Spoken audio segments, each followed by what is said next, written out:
Hello friends, Java language सीखने की series में आज हम देख रहे हैं लेक्चर 58 जिसमें हम पढ़ेंगे एनोनिमस क्लास के बारे में। एनोनिमस क्लास है, जैसे कि नाम से समझ में आ रहा है, एनोनिमस क्लास एक ऐसी क्लास है जिसका कोई नाम नहीं होता। पर ध्यान रखिए, एनोनिमस क्लास को हम और ज़्यादा एक्यूरेटली अगर प्रोनाउंस करें तो वो कहलाती है एनोनिमस इनर क्लासेस। हमने इसके पिछले वीडियो में देखा था इनर क्लास क्या होती है। इनर क्लास यानी किसी क्लास के अंदर बनी क्लास, इसको हम नेस्टेड क्लास भी बोलते हैं। और ध्यान रखिए कि एनोनिमस क्लास हमेशा इनर क्लास ही हो सकती है, कभी भी कोई आउटर क्लास इनर क्लास नहीं हो सकती।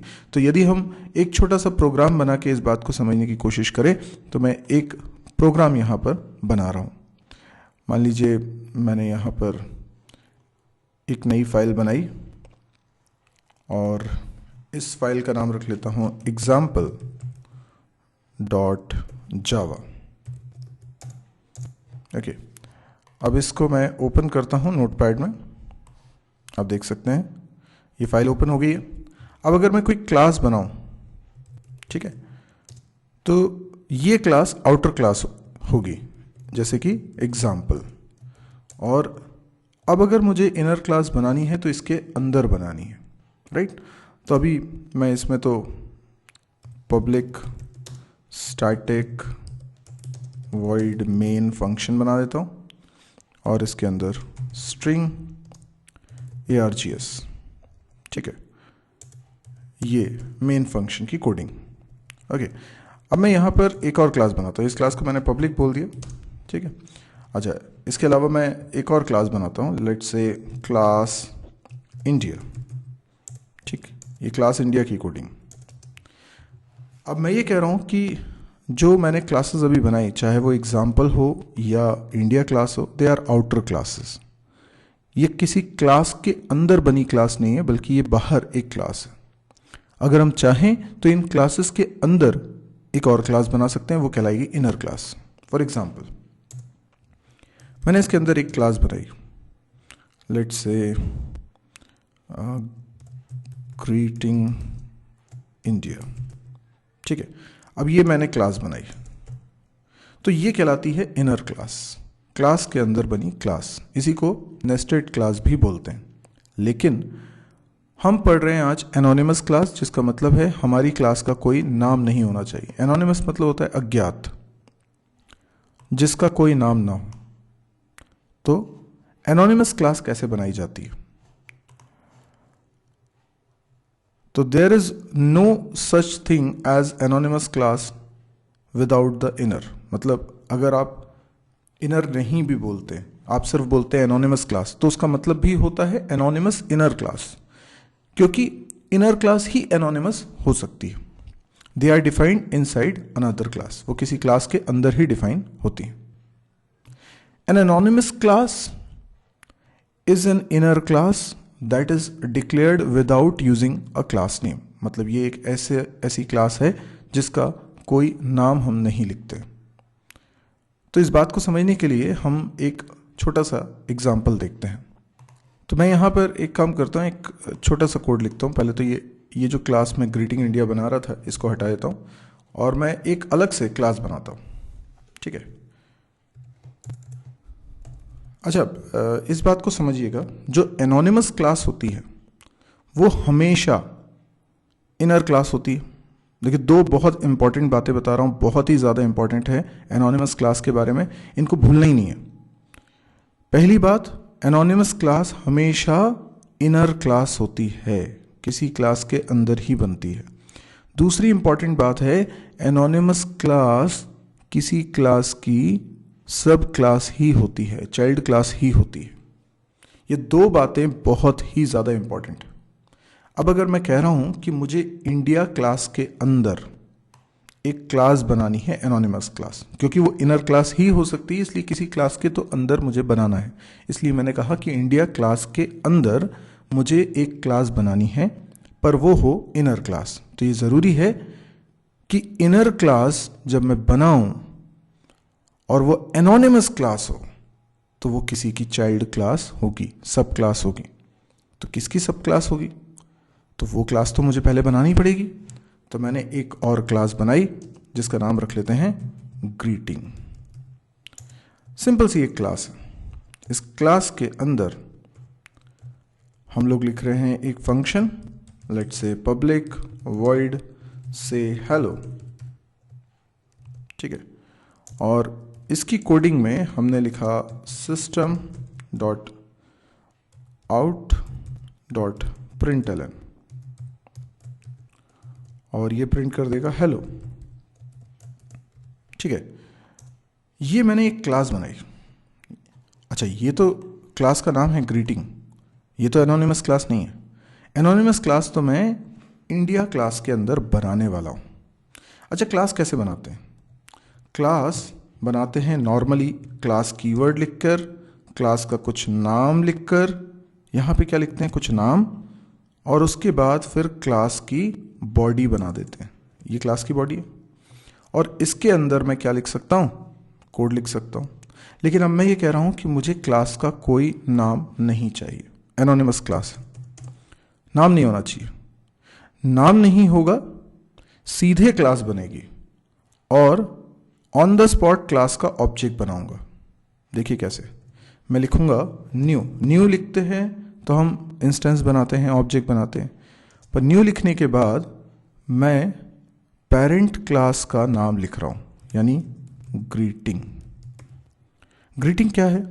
ग्रीटिंग एक क्लास का नाम। इसके बाद लिखिए, देखिए मैंने पैरेंथेसिस लगाए, और पैरेंथेसिस के बाद मैंने कर्ली ब्रैकेट लगा दिया। जरा इस सिंटेक्स को समझने की कोशिश करिए। ये थोड़ा अलग सिंटेक्स है और इसको अलग तरीके से ही समझना है। यहां पर हमने एक क्लास बनाई। क्लास की बॉडी इस कर्ली ब्रैकेट से इस कर्ली ब्रैकेट तक है।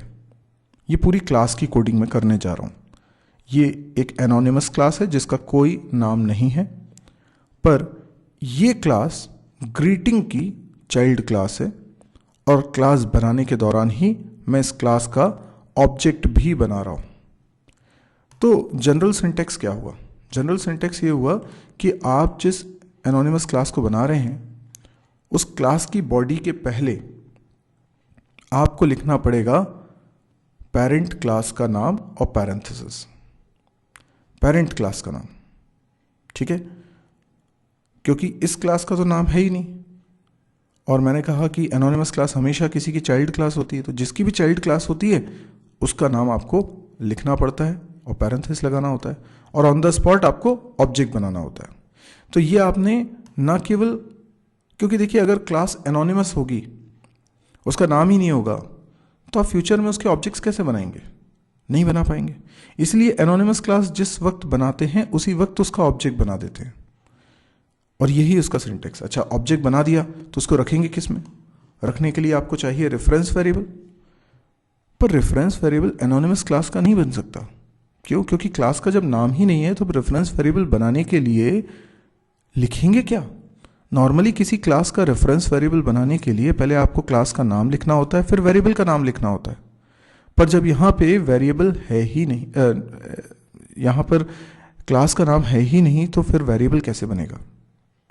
तो फिर हम क्या करते हैं, पेरेंट क्लास का रेफरेंस बनाते हैं।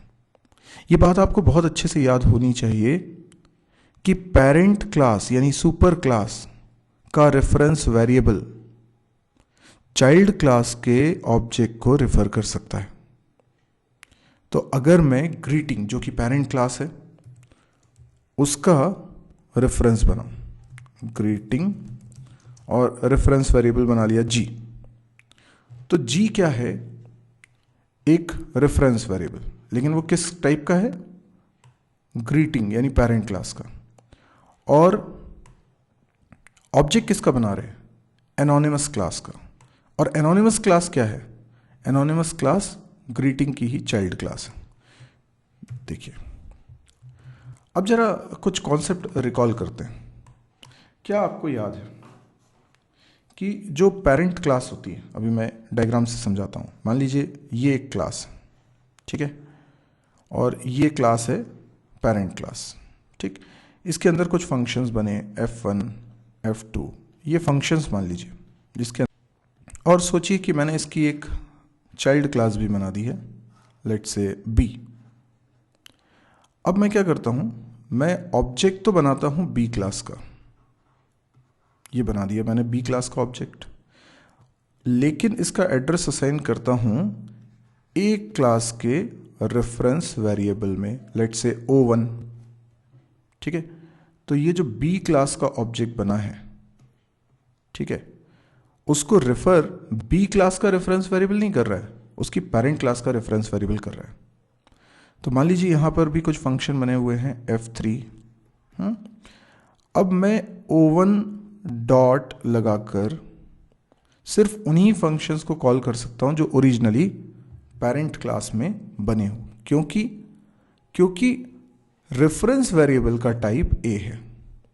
तो अगर मैं O1 डॉट F1 कॉल करता हूं तो ये वाला F1 चल जाता है जो पेरेंट क्लास में बना है। अगर मैं लिखता हूं O1 डॉट F2 तो भी पेरेंट क्लास वाला F2 चल जाता है। लेकिन अगर मैं लिखता हूं O1 डॉट F3 तो ये नहीं चलेगा, ये एरर देगा। क्यों एरर देगा? क्योंकि अगर पेरेंट का रेफरेंस वेरिएबल है और वो चाइल्ड के ऑब्जेक्ट को रेफर कर रहा है तो वो उन मेथड्स को कॉल नहीं कर पाता जो ओरिजिनली चाइल्ड में बने होते, और ये सब अर्ली बाइंडिंग के कारण होता है।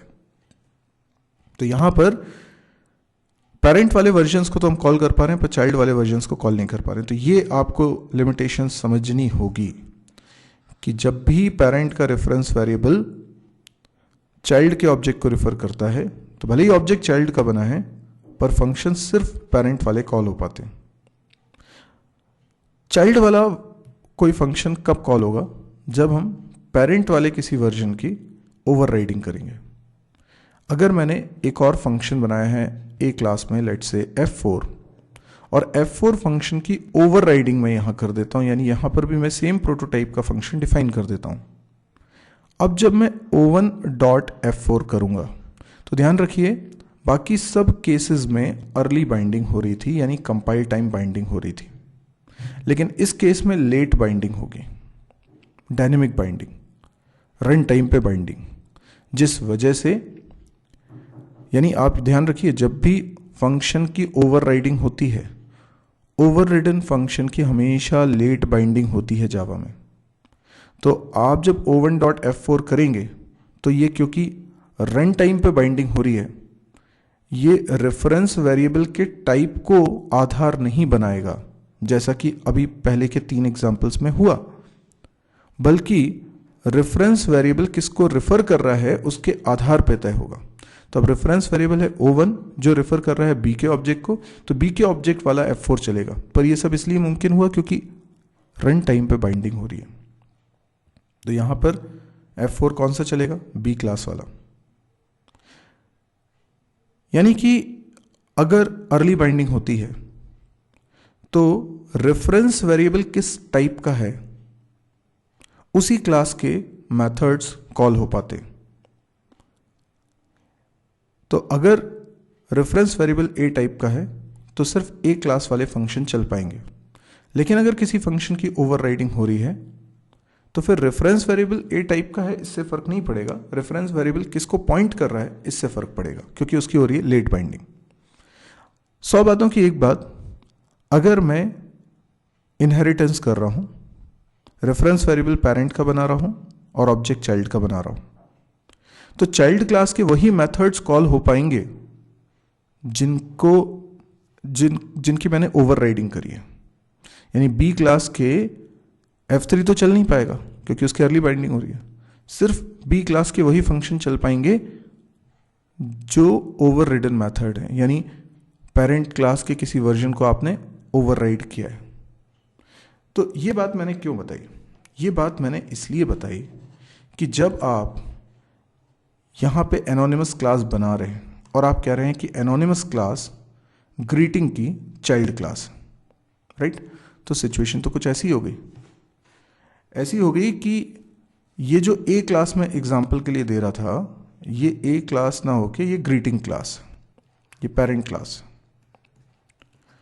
और B क्लास ना होके एक एनोनिमस क्लास है, मतलब इसका तो कोई नाम ही नहीं है।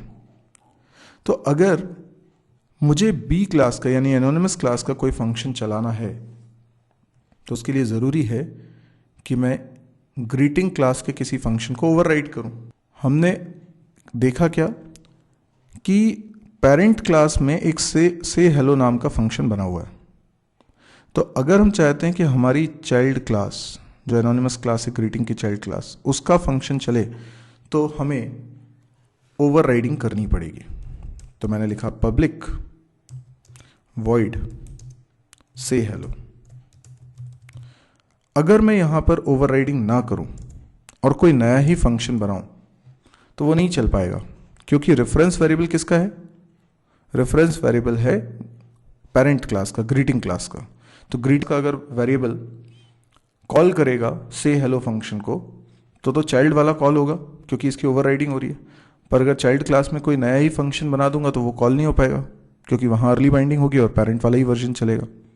तो आई होप ये थोड़ा सा कॉम्प्लिकेटेड कॉन्सेप्ट है, लेकिन समझ में आया होगा आपको।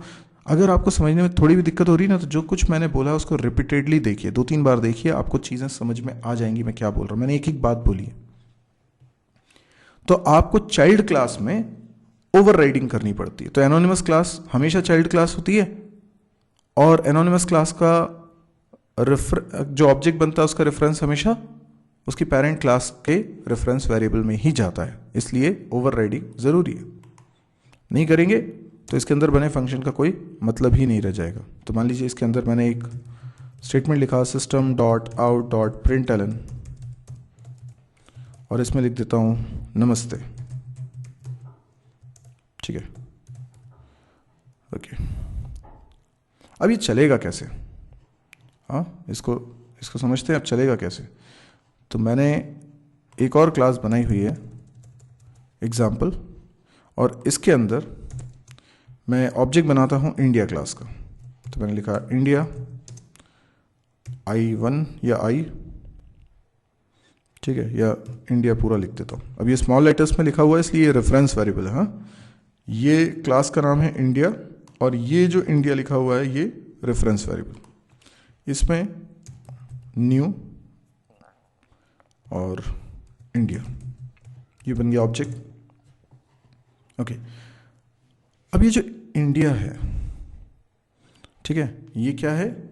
ये रेफरेंस वेरिएबल, और इसके अंदर एक और रेफरेंस वेरिएबल बना हुआ है जी नाम का। ठीक है, और उसके द्वारा मैं एक फंक्शन को कॉल कर रहा हूं से हेलो। लेट्स सी क्या होता है, कोई एरर आती है या प्रोग्राम चलता है। तो इसको हमें कंपाइल रन करना होगा। कंपाइल रन करने के लिए मैं कमांड प्रॉम्प्ट को ओपन करता हूं। ठीक है, ये कमांड प्रॉम्प्ट ओपन हो गई है। अब इसमें मैं पहले ई ड्राइव में जाता हूं जहां पे प्रोग्राम रखा हुआ है। तो cd Java programmes, cd my app, my app, और माई ऐप के अंदर मेरा ये प्रोग्राम रखा है। तो मैं इसको पहले कंपाइल करता हूं, जावा सी एग्जाम्पल .java, बीच में स्पेस नहीं दी है, ये स्पेस। ठीक है, अब मैं इसको कंपाइल किया। ओके, ये कंपाइल हो गया। कंपाइल टाइम पे तो कोई एरर नहीं आई है। अब देखें जरा रन होता है तो क्या आउटपुट आता है। रन करने के लिए मैंने लिखा जावा एग्जाम्पल। देखिए नमस्ते प्रिंट हो रहा है, बिल्कुल ठीक है, क्योंकि हमने क्या किया, हमने इंडिया क्लास का ऑब्जेक्ट बनाया। इंडिया क्लास के अंदर एक रेफरेंस वेरिएबल बना हुआ है, और इस रेफरेंस वेरिएबल को मैंने इनिशियलाइज भी कर दिया है। किससे इनिशियलाइज कर दिया है? एक ऑब्जेक्ट से। वो ऑब्जेक्ट किसका है? एनोनिमस क्लास का। एनोनिमस क्लास मतलब ऑन द स्पॉट मैंने क्लास बनाई और उसका ऑब्जेक्ट बना दिया। और देखिए ये सेमीकोलन को नोटिस करिएगा, क्योंकि ये पूरा एक स्टेटमेंट है।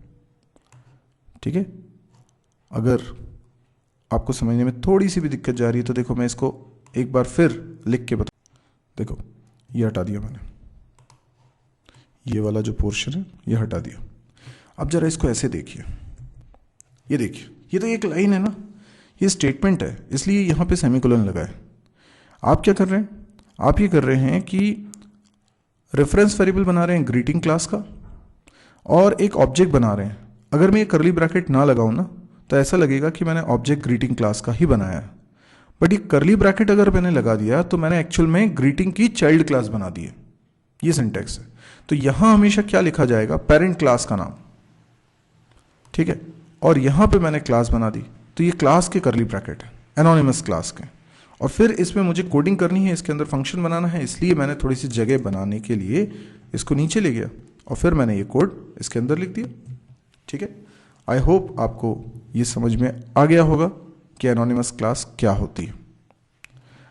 अब अगर आपको समझ में आ गया है तो एक बार इसको भी समझ लेते हैं। क्या हमने बात करी, यही कोड लिखा था मैंने अभी। तो N instance of N anonymous class is being created. तो ऐसा करके आपने ये जो पर्पल कलर से दिख रहा है ना, ये पूरी की पूरी क्लास है और इसका आपने एक ऑब्जेक्ट भी बना दिया है और ये भी बता दिया है कि आपकी एनोनिमस क्लास ग्रीटिंग की चाइल्ड क्लास है। तो we are creating an instance of sub class. तो ध्यान रखिए, हम ग्रीटिंग क्लास का ऑब्जेक्ट नहीं बना रहे हैं, ग्रीटिंग की एक चाइल्ड क्लास का ऑब्जेक्ट बना रहे हैं और उस चाइल्ड क्लास का कोई नाम नहीं है। एनोनिमस क्लास इज सब क्लास ऑफ ग्रीटिंग। अब यदि आपको ये वीडियो पसंद आया तो आप इसे लाइक करिए। यदि आपको लगता है कि इस तरह के और वीडियोस देखने में आप इंटरेस्टेड हैं तो आप इस चैनल को भी सब्सक्राइब कर सकते हैं। यदि आपको मेरे सारे वीडियोस ढूंढने में दिक्कत जाती है, क्योंकि मेरे अलग अलग चैनल्स हैं यूट्यूब पे, हो सकता है आप एक पर्टिकुलर चैनल ही देख रहे हो, तो आप मेरी वेबसाइट को विजिट करें www.mysurgery.com और रेगुलरली विजिट करें, क्योंकि इसमें डेली मैं एक नया वीडियो अपलोड करता हूँ। सारे वीडियोस की लिस्टिंग इसमें प्रॉपरली ऑर्गेनाइज करके रखी हुई है। यानी इस साइट पे आप C++, जावा, PHP, MySQL, data structure, DBMS, इनके कंप्लीट कोर्स देख सकते हैं वीडियो लेक्चर्स के थ्रू। तो एक एक करके चैप्टर वाइज आप सारे वीडियोस अगर देखते हैं तो पूरा पूरा कोर्स आप ऑनलाइन देख सकते हैं और सब कुछ फ्री ऑफ कॉस्ट है। कोई चार्ज आपको इसके लिए पे नहीं करना है। हर दिन नया वीडियो आता है तो इसमें कंटेंट हमेशा बढ़ता रहता है। तो आपके लिए साइट बहुत यूज़फुल हो सकती है। यदि आप स्टूडेंट हैं तो बहुत ही ज़्यादा यूज़फुल हो सकती है। इसके अलावा इसमें प्रोग्रामिंग एक्सरसाइज से रिलेटेड भी वीडियोस रखे हुए हैं, तो आप उन वीडियोस को देखकर अपनी प्रोग्रामिंग स्किल को डेवलप कर सकते हैं। वहाँ पे न केवल आपको प्रोग्राम का सोल्यूशन बताया जाएगा वीडियो लेक्चर्स के थ्रू, बल्कि प्रोग्राम बनाने की अप्रोच भी सिखाई जाती है। इसके अलावा कैंपस प्रिपरेशन से रिलेटेड भी वीडियोस इसमें मिलेंगे और क्योंकि इसमें डेली वीडियोस अपलोड हो रहे हैं तो आज के बाद आप जब भी देखेंगे तब भी इसमें आज से ज़्यादा वीडियोस मिलेंगे। तो अगर आपको वाकई में ये साइट पसंद आए तो मैं आपसे कोई चार्ज इसके लिए नहीं मांग रहा हूँ, लेकिन मैं आपसे रिक्वेस्ट करता हूँ कि आप इसको स्प्रेड करिए। यानी आप अपने फेसबुक वॉल पे इस वीडियो को पोस्ट कर दीजिए या इस वेबसाइट का लिंक पोस्ट कर दीजिए। देखिए, ये सारे वीडियोस हिंदी में हैं। नेट पे भी हिंदी में कंटेंट कम मिलता है और पूरा कंटेंट नहीं मिलता है। कई सारे लोग हैं, जब मैंने ये सीरीज़ स्टार्ट करी थी तब मुझे ऐसा फीडबैक मिला कि कई लोग बड़े इंटीरियर से हैं जहाँ पे पढ़ाई की ठीक से सुविधा नहीं है, या इंग्लिश के कारण उन्हें ठीक से चीज़ें समझ में नहीं आती हैं, या फाइनेंशियल कंडीशन ऐसी है कि वो कोचिंग्स ज्वाइन नहीं कर पाते हैं। What ever the reason, programming में इंटरेस्ट ही नहीं आ पाता है उनका, तो उन्हें चीज़ें समझ में ही नहीं आती हैं, तो वो आगे इसमें करियर नहीं बना पाते। तो कई सारे लोग हैं जिनको मेन स्ट्रीम में हम ला सकते हैं यदि हम उन तक ये वीडियोस पहुंचा दें। तो मेरी आपसे रिक्वेस्ट है कि हम बहुत सारे वीडियो शेयर कर दें। एक बार इसको भी शेयर करके देखिए, शायद कुछ लोगों को फ़ायदा हो। Thank you.